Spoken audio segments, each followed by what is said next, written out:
Hey, well, I'm gonna make pumpkin pie rice pudding. I mean, it's the next best thing to heaven. And it's a recipe that I developed from the rice pudding recipe that I made. I have the recipe on my blog, and it's at laurelwright.blogspot.com, so you can actually get the whole recipe there.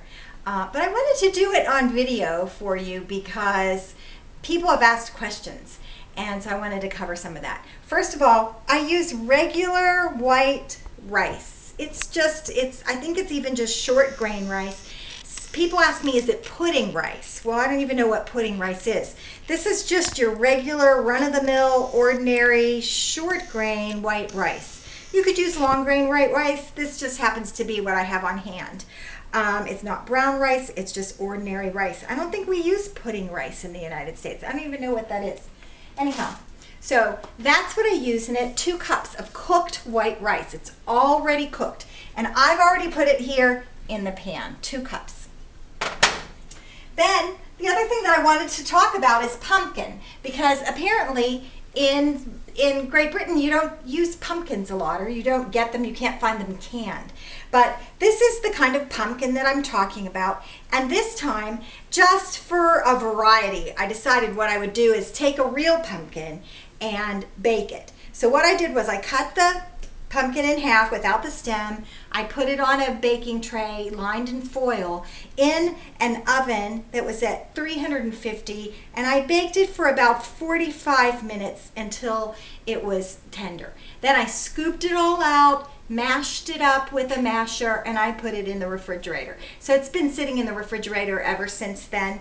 It seems to me that a pumpkin this size is what I used, and a pumpkin this size yielded about 2 cups of cooked pumpkin. And when I consider the consistency between what I can purchase in a can and this, they're similar. There may be a little bit excess liquid in this one, just a little. So what I decided to do was I decided to strain it.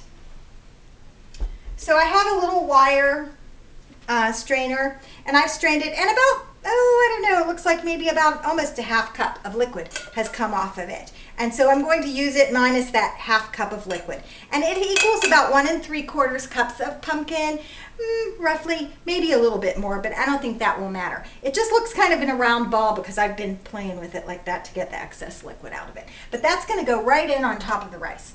So I just wanted you to know that, that is how I'm doing it. And I'm doing it right there with fresh pumpkin, so that if you can't get the canned kind, which is so simple, you could try that. You might also try butternut squash.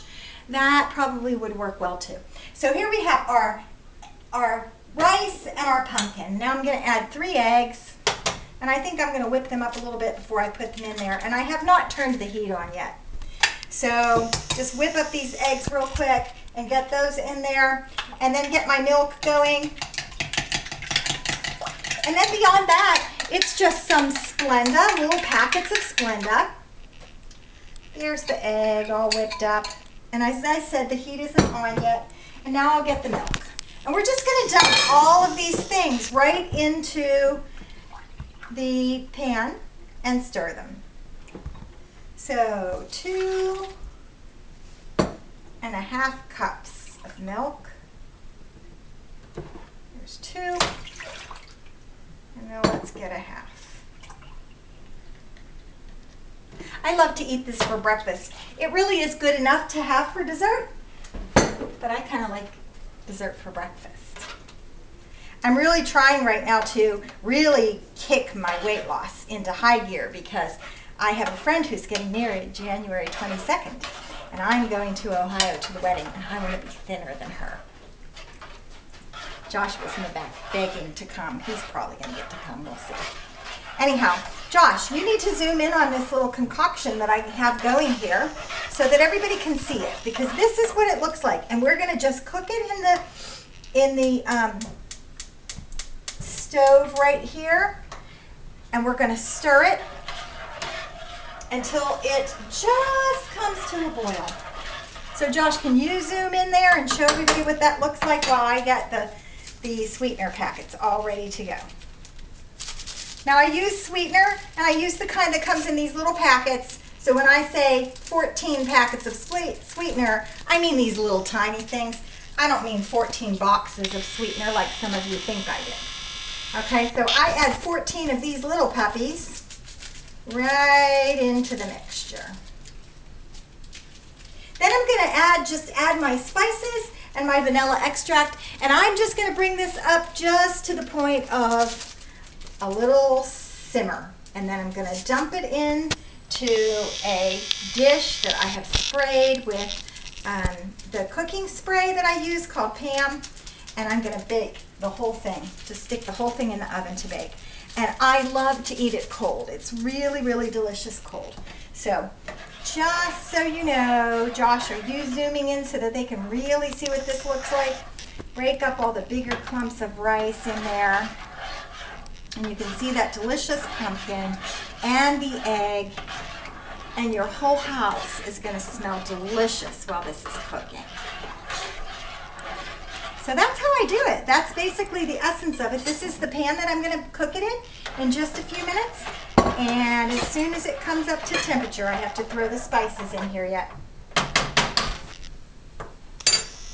So let's do that next. You'll see the secrets of how I really do things. I don't even use a measuring spoon. That was supposed to be a 1/4 teaspoon, and that's close enough for me. Same thing here with my ginger. Let's get about a 1/4 teaspoon. That's a Laurel 1/4 teaspoon. And then let's get some vanilla. And maybe I'll measure that just to show you that I do have measuring spoons. There we go. And some cinnamon. And this is the most awesome cinnamon in the world that I get from Penzeys. If you've seen my spices video, you'll know what I'm talking about. This stuff is like heaven. Heaven. Love this cinnamon. It is Vietnamese cinnamon. They know what they're doing. They've got the best cinnamon in the world. So that's it. That's it. And all I'm going to do now is just stir this till it comes just up to a simmer, and then it's going to bake. So for now, I hope I've helped you. I hope you can make rice pudding. You can do it without the pumpkin, but I'll tell you, the pumpkin makes it custardy, and I like it custardy. So I hope you enjoy it. Try the recipe on my blog. And until next time, I'll see you. Peace out.